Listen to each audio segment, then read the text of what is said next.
পৃথিবীতে কত কি না ঘটে থাকে, যেগুলো মানুষের যুক্তি তর্কের বাইরে।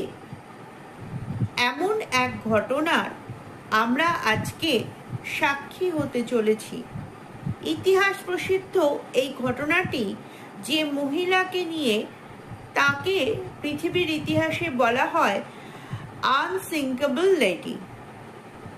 ওনার নাম ভায়োলেট জেসন। মাত্র 13 বছর বয়সে তিনি আমেরিকা থেকে ইংল্যান্ডে আসেন এবং সমুদ্রগামী জাহাজে স্টাফ এবং পরিচালিকার কাজ করতে শুরু করেন।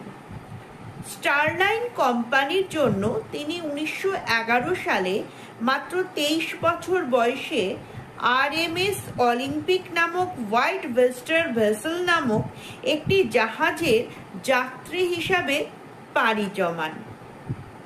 কিন্তু জাহাজটি দুর্ঘটনার মুখে পড়ে। এক ব্রিটিশ রণতরীর সঙ্গে জাহাজটির ধাক্কা লাগে। ভাগ্যক্রমে তিনি বেঁচে যান।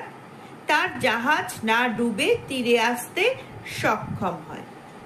এর 1 বছরেরও কম সময় তিনি বিখ্যাত সেই জাহাজ টাইটানিকের স্টাফ হিসাবে টাইটানিকে ভেসে যান সমুদ্রে।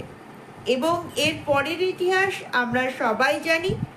এই জাহাজের প্রায় 1500 যাত্রী মারা গিয়েছিলেন এবং বেঁচে যাওয়া 705 জনের মধ্যে ভায়োলেট একজন। এরপর প্রথম বিশ্বযুদ্ধের সময় তিনি ব্রিটিশ রেড ক্রসের হয়ে আরেকটি জাহাজ কোম্পানিতে কাজ পান। এই জাহাজটি একটি জার্মান মাইনের সঙ্গে ধাক্কা খেয়ে প্রায় 55 মিনিটের মধ্যেই ডুবে যায়। এবারও জাহাজে বেঁচে যাওয়া যাত্রীদের মধ্যে ভায়োলেট ছিলেন একজন। তাদের বাঁচাতে আসা লাইফ বোটটি জাহাজের সাথে ধাক্কা খেতে খেতে বেঁচে যায়।